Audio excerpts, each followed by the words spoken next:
हमें दूर करने के लिए ऐसे षड्यंत्र रचे जा रहे हैं जिसकी कोई सीमा भी नहीं है।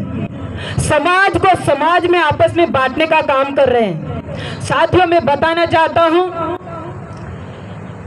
कि जो जनजाति समाज इतना स्वाभिमानी समाज है और हमारे समाज को जो भोलापन देखा जा रहा है वो कन्वर्टेड होकर और मिशनरीज के द्वारा हमारे जितने भी हक अधिकार हैं, आरक्षण है, उनका फायदा ईसाई मिशनरीज उठा रहे हैं, उसका दोहरा लाभ ले रहे हैं। साथियों, हमें इसलिए इस डिलिस्टिंग जैसे महाअभियान करने पड़ रहे हैं। साथियों, बाबा कार्तिक उरांव राव जी ने संसद में 348 सांसदों का सिग्नेचर करवा के अपना प्रस्ताव पास करवाने के लिए सभी से हस्ताक्षर करवाए थे। साथियों, और वही अभियान जिनका सपना अधूरा है, उन सपने को पूरा करने के लिए हम आज एक एक करके मिलजुल कर उन सपनों को साकार करना है। साथियों, डिलिस्टिंग है क्या, उसको हमको समझना पड़ेगा।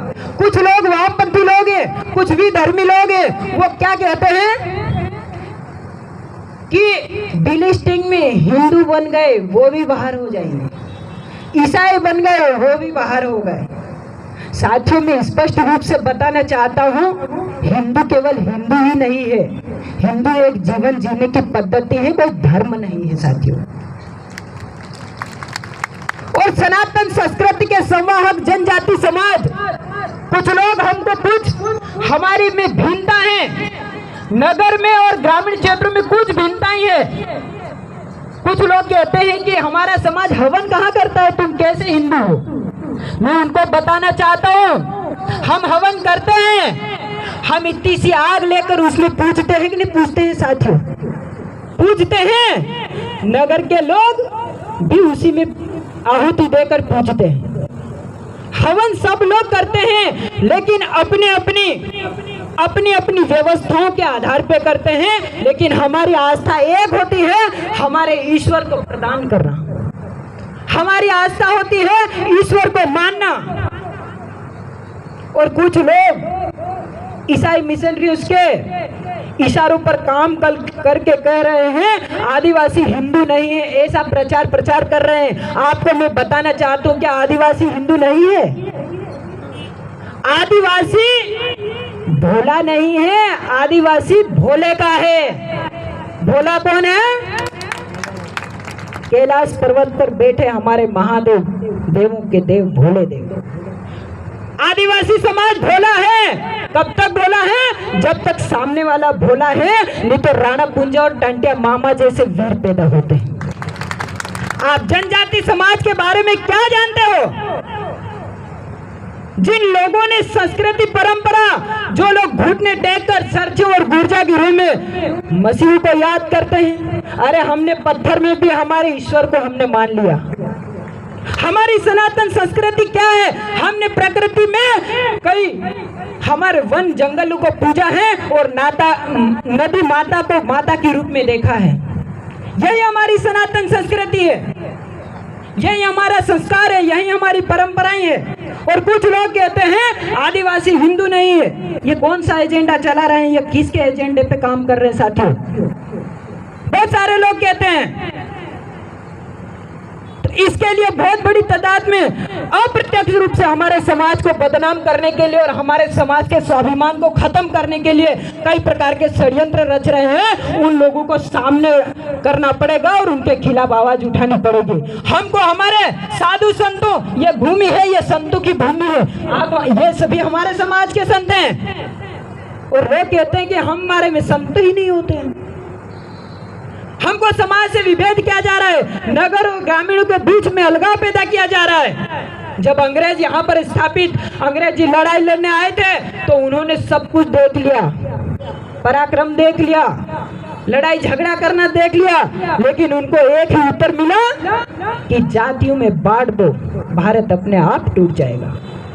तो साथियों, इन लोगों ने किसी को भील बना दिया, किसी को कुछ ना कुछ बनाते गए और हमारे को अलग अलग नामों से विभेद करते गए, हमारी संस्कृति की भिन्नता को अलग करते गए और हमको अलग करके यहाँ पर शासन स्थापित करने का काम किया है साथियों। और वो दिन अब नहीं आने देंगे, ये हम संकल्प लेके जाएंगे और हम पूरे जन जन तक जाएंगे।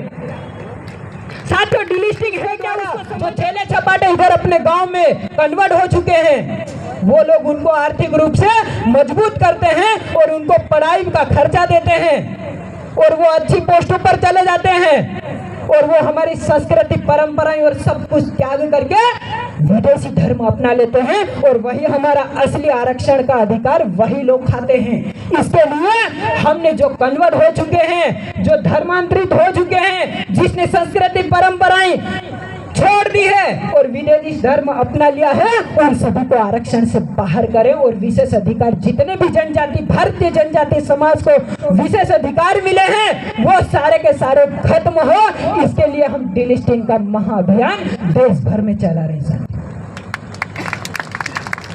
भारत वीरों की भूमि है, इस बात को आप ध्यान रखना। हमको जहां तक होगा हमारी संस्कृति और पहचान के लिए लड़ना पड़ेगा, तो हर संभव लड़ना पड़ेगा। साथियों, घर में बैठ के कुछ नहीं होगा।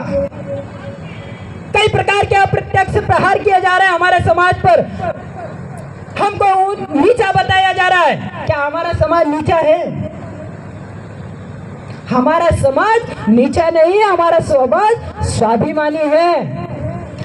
घास की रोटी खा के जीना सीख लिया, लेकिन किसी की गुलामी करना नहीं सीखा साथियों। ये राणा कुंजा भील का उदाहरण है। हमने, हमारे क्रांतिकारियों ने आज तक हमारे भारतीय समाज किसी अन्य समाज के साथ झगड़ा नहीं किया। अगर हमारा झगड़ा है तो केवल मुगल शासकों और इन अंग्रेजी विधर्मियों के खिलाफ है। और हमको जो तोड़ने का प्रयास कर रहे हैं उनको मुंह तोड़ जवाब देना पड़ेगा। और यह ताकत आप जैसे सभी समाज के वरिष्ठ गणों को ये करना पड़ेगा। मैं बताना चाहता हूं कि डिलिस्टिंग का मैं एग्जाम्पल देना चाहता हूं कि डिलिस्टिंग कैसे किया जाएगा, क्या होता है डिलिस्टिंग। उसको साफ करने से पहले हम एक बार साफ सफाई करते हैं चावल निकालने से पहले। तो उसमें क्या क्या आ जाता है? ज्वार, बाजरा आ जाता है, ईसा, भूसा, सब कुछ आ जाता है। उसकी सफाई करेंगे हम, इसके बाद चावल निकालेंगे। सही है कि नहीं? तो उनकी सफाई करना है और असली अधिकार पाना है तो असली चावल लाना है हमको, तो ये साफ सफाई करनी पड़ेगी, है ना। तो इसके लिए हम सभी को मिलजुल कर ये बहुत बड़ा अभियान छेड़ना पड़ेगा।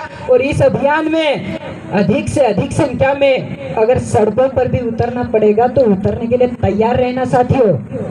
ये कोई छोटा अभियान नहीं है, ये असली जनजाति समाज के विकास और उन्नति के लिए है। हमारा समाज आज भी ग्रामीण क्षेत्रों में और शिक्षा का अभाव है, पढ़ाई नहीं है, जनप्रतिनिधि नहीं है, कई जनप्रतिनिधि है, लेकिन कहीं ना कहीं उनको भी हमारे समाज के प्रति संतों से ज्ञान लेना पड़ेगा और हमारे पूर्वजों की संस्कृति को सीखना पड़ेगा और अपनी पहचान के लिए उनको भी लड़ना पड़ेगा। इसलिए हमको नेतृत्व खड़ा करना पड़ेगा गांव-गांव में, जन जन में, हर युवाओं में। हमको सोशल मीडिया तक सीमित नहीं रहना है, हमको जमीनी स्तर तक जाना है, घर घर तक जाना है। हमारी माताएं बहनें, युवा, बुजुर्ग, बूढ़े सभी को बताना है कि हमारी पहचान को जीवित रखना है, तो इन वामपंथी विचारधारा को से लड़ना पड़ेगा।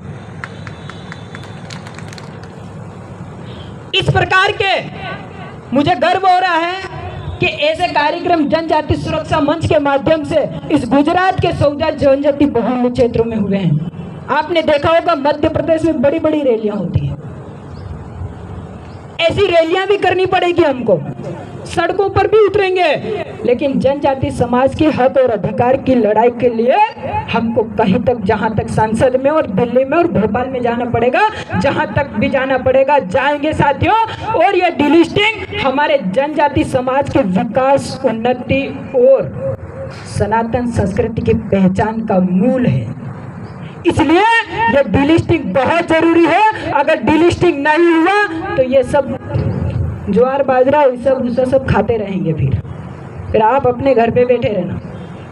इसलिए ये काम, इस अभियान को सब मिलजुल कर एक ताकत के साथ और जुनून के साथ आगे बढ़ना पड़ेगा और जन जागृति लाना पड़ेगा, गांव-गांव में जाना पड़ेगा, युवाओं की टोलियां बनानी पड़ेगी, शिक्षा स्तर में विद्यालयों में भी जाना पड़ेगा और हमारे जो सनातन परंपरा है, हमारी संस्कृति, हमारी वेशभूषा है, उसको जीवित रखने के लिए गांव-गांव तक जाना पड़ेगा।